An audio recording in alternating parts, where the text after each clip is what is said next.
Hello students, chapter 4 in the banking operations and the contents I'm going to cover in this video. That is first one, principles of lending, which will be asking for 15 marks question, 5 C's of credit, 5 marks question, and we have the different forms of advances. Under that we have loans, cash credit, overdraft, and bills discounted and letter of credit.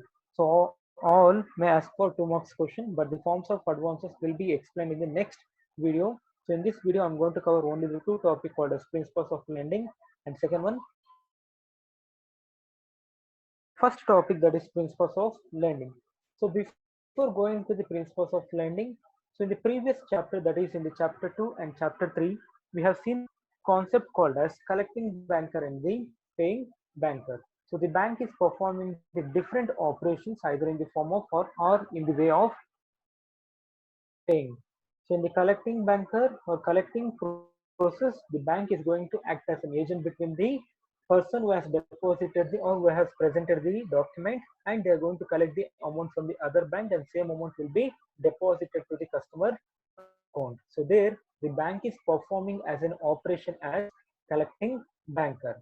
Second one, that is called as paying banker. So let's see the amount will be presented by the customer, and after verification of all the details given in the check, if the bank feels or satisfied with all the details given by the customer, then they will make the payment to the customer at the counter of the bank. So the bank is performing or acting as an paying banker. So there are third category called as where the bank is acting as a lending activities. One, it is called as they need to accept the deposit, and second one, they need to provide the loan facilities. Then only we call them as an bank or the banking process. So here the lending banker is nothing but what which has been collected by the bank in the form of deposit or in the form of savings from the customer idle. Because if they kept as an idle, the amount called as interest amount they need to pay back to the customer.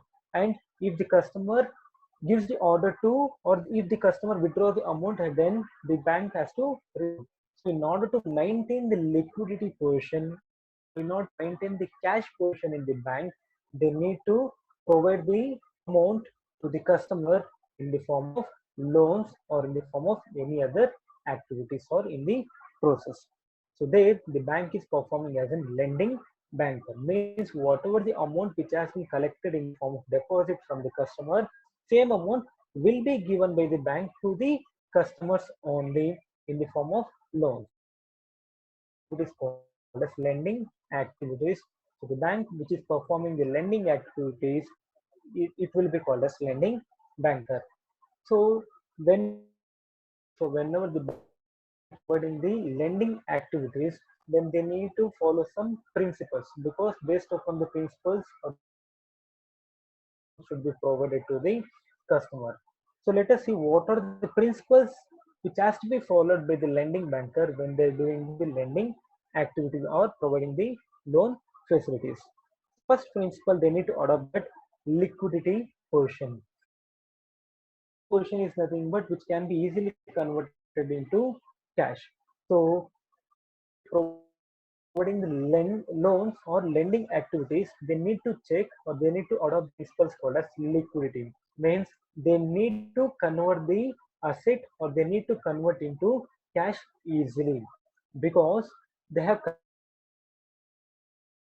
they need to pay the interest to the customers, and when the customer demands the amount, they're supposed to pay the amount to the customer. So in such a case, if the bank is not maintaining the cash portion, and it will be a problem for the bank as well as the customer. So the main principle of lending is that the important principle of lending is that they need to maintain the liquidity portion. So liquidity is nothing but whenever the customer demands for his amount or her amount, the bank is supposed to pay the amount. So that is called as liquidity. So a bank chooses such securities in its investment portfolio which poses sufficient liquidity. It is essential because if the bank needs cash to meet the urgent requirements of its customer, it should be in a position to sell some of the securities at a very short notice without disturbing their market prices much. Means they need to do investment in such a securities that which can be easily convertible into cash. So based of or conversion of the cash, that amount can be repayable to the customer. So first principle which has to be adopted or which has to be followed by the lending banker is that they need to check whether that securities or that activity or loan facility is having the liquidity. So that is the first principle. Second principle says that safety, because the amount which has been invested or which has been given by the bank is not belonging to the bank or the any government. That amount has been taken from the customer. So after taking that amount, they're supposed to repay the amount, the same amount to the customer with the interest. So if they're not providing the loan facilities or if they're providing the loan facilities on a securities which is not safety, and definitely the bank will incur the losses. And if the bank is incurring losses, then the amount which has been deposited by the customer will not be repaid by the bank. So there will be effect for the both the parties called as that is bank as well as the customer. So the main principle or the second principle which has to be adopted by the lending banker is that they need to check whether there is any safety when they are doing the investment or when they are providing the loan facilities to a particular customer or the institution. So safety has to be taken into consideration, and if they feel that the security or the customer is safe or they can repay the amount, then only they need to provide the loan facilities or lending facilities. If they feel that security or the customer is not safety, then trustworthy, then the bank should not provide any loan facilities to the customer, because the loan amount is providing to the customer is not belonging to the bank, it is belonging to the customer, so they need to repay the amount. So that's why they will clearly check whether the security or the customer is safety or the trustworthy. And most of the time the bank will not take risk in investing the amount on the private sectors. They are mainly concentrating on the investment in the government sectors because they are getting the guarantee from the government that whether they are facing the loss or whether they are facing the profit, definitely the amount will be repaid by the government. Either it may be state or it may be a central government. So, in fact, the share and debentures of industrial concern are tied to their earnings, which may fluctuate with the business activity in the country. The bank should also take into consideration the debt repaying ability of the government while investing in their securities. So they need to take care of all the things, and after taking care, then they need to do the investment. So second principle which has to be adopted by the lending bank when they're providing the loan facilities, that is whether that security or the investment is safety or not. Third important one, that is called as diversity. It is nothing but division. See, when any bank, if they having the amount of rupees 1 crore which has been collected by the customer or from the customer, and that 1 crore if they are investing on a particular security or share of a particular company, and the entire amount that is called as 1 crore amount has been invested on a particular company, and in future if the company is facing the loss, entire 1 lakh rupees will be loss for the business or the banking sectors. So in such a case, or in order to avoid such a case, what the bank will do, they're going to divide or they're going to diversify their investments or the loans. Means rather than investing the entire amount or all the amount on a particular security or share or the company, they're going to divide the amount into different parts, and that amount will be invested on the different securities or the shares. So that is called as diversity, because in order to minimize the risk. So that is a major important principles will be adopted by the lending banker when they're going for the lending activities. Next, so they have given the famous dialogue or famous quotation which will be given, that is, a bank should follow the maxim, do not keep all eggs in one basket. So I already given the that, I have already told that if we are investing the entire amount on a particular shares or the business or the organization. If that company face losses, the entire amount will be a loss or the burden for the banking sectors. So rather than investing on the particular business, we need to diversify the investment or the divide the investment, because if one company is facing the losses, the other company will be in a profitable. So we can easily match up with the activities or the amount. So that is the third principle called as diversity.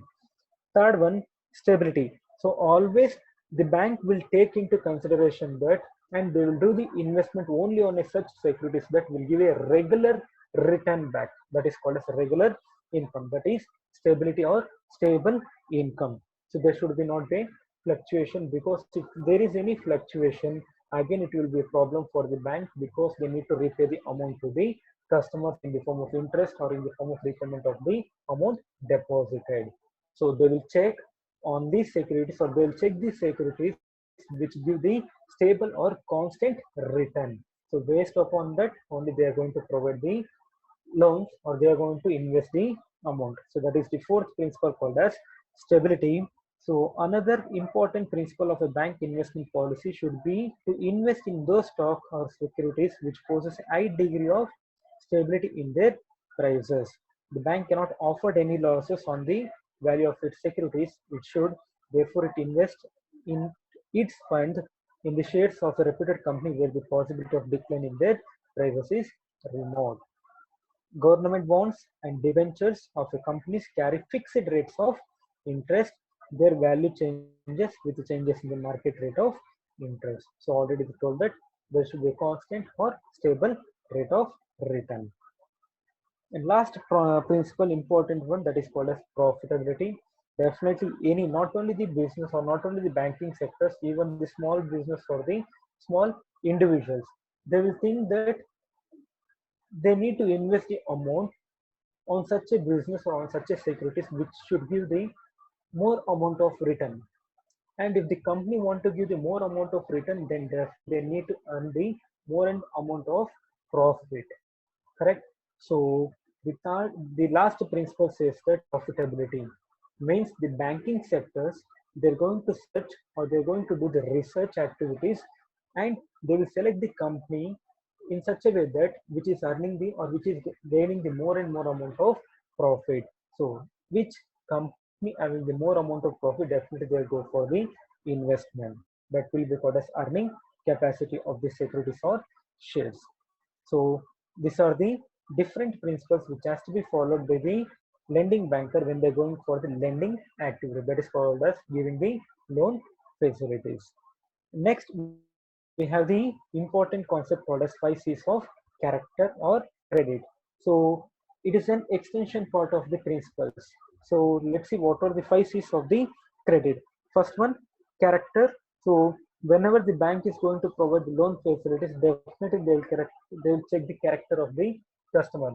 See, character is nothing but whether the customer is going to repay the loan amount, or whether he will repay the loan amount to the bank or not. That is the character, or we call them as a repayable capacity of the customer. So if he has taken the loan amount, and whether he has the character or whether he has the responsibility to repay the loan amount to the bank or not. So that will be taken under the concept called as character. Second one, capacity. It is nothing but whether the customer has the capability, or whether the customer has the capacity to repay the amount which he has taken from the bank as a loan or not. So that is called as capacity. Third one, capital. Means, for an example, if any person want to take any asset as a credit basis, and the person who is going to sell the asset, we will not directly give the asset to the person without taking any initial investment. So that initial investment will be called as down payment. Correct? So here also the bank, they are going to check the capital portion of the person or the customer, whether they can make the initial investment, or whether they have the capital in a small amount to get the loan facilities. And last, third one, fourth one is called as collateral, means that is called as security.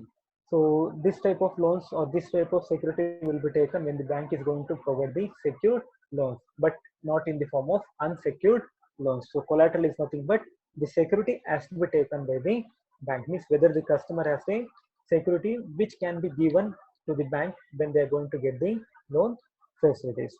And last one, conditions. So whether all the conditions will be satisfied by the customer or not, either in the form of rate of interest or in the form of repayment of loan.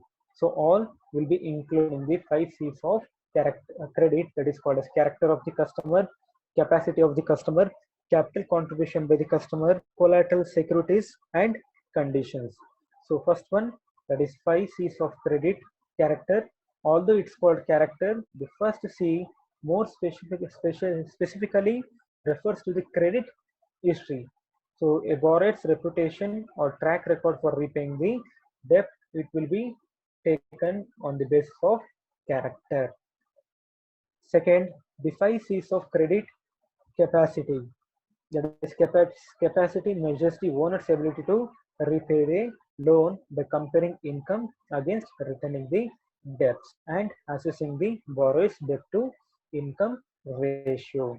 Lenders calculate DTI, that is debt to income, by adding together the borrower's total monthly debt payments and dividing that by the borrower's gross monthly income. So capacity is nothing but the capability of the customer to repay the loan amount. Third one, that is the capital. So lenders also consider any capital the borrower puts towards a potential investment, that is called as initial investment, rather than depending upon entire amount on the bank, whether the customer has contributed the some or small part of the amount for the particular project or proposal. So that is called as potential investment. A large contribution by the borrower decreases the chance of default, and borrowers who can place place a down payment on a home, for example, typically find it easier to receive a mortgage. So that is called as capital. Next, that is collateral. It is nothing but security. So whenever the bank want to provide the secured loans, they will definitely expect some security or surety as a from the customer. So collateral can help a borrower secure loans. It gives the lender the assurance that if the borrower defaults on the loan, the lender can get something back by repossessing the collateral. So if the bank has taken any security from the customer, and if the customer has failed to repay the loan amount, and the bank can sell that security and they can return back or they can get the amount back, that is called as collateral. And last one, that is condition. So condition of the loan such as interest rate and amount of principal influence the lender decide to finance the borrower. Conditions can refer to how a borrower intends to use the money. So some of the customers may clearly mention the conditions. Means whatever the loan amount which has been given by the bank, it will be used only for a particular purpose. So based upon the conditions also, the bank may give you the loan facilities. So they have given the example that a lender may be more likely to approve those loans because of the specific purpose. So here they have given an example. Condition can refer to how a borrower intends to use the money. So for what purpose they are going to use the money. Consider a borrower who applies for a car loan or home improvement loan. The lender may be more likely to approve those loans because of their specific purpose. So they have clearly mentioned what is the condition or what is the purpose of taking the loan amount, rather than a signature loan which could be used for anything. So if they're not clearly specifying the purpose of using the loan, then the bank will think twice before they approve the loan amount. If the customer is going to give the clear information that for what purpose they are going to use the loan, then the bank will definitely provide the loan facilities. So these are the different C's of credit. That is, one is character, second one that is capacity, third one capital, fourth one collateral, and last one conditions. So the types of loans or types of credit will be explained in the next next video.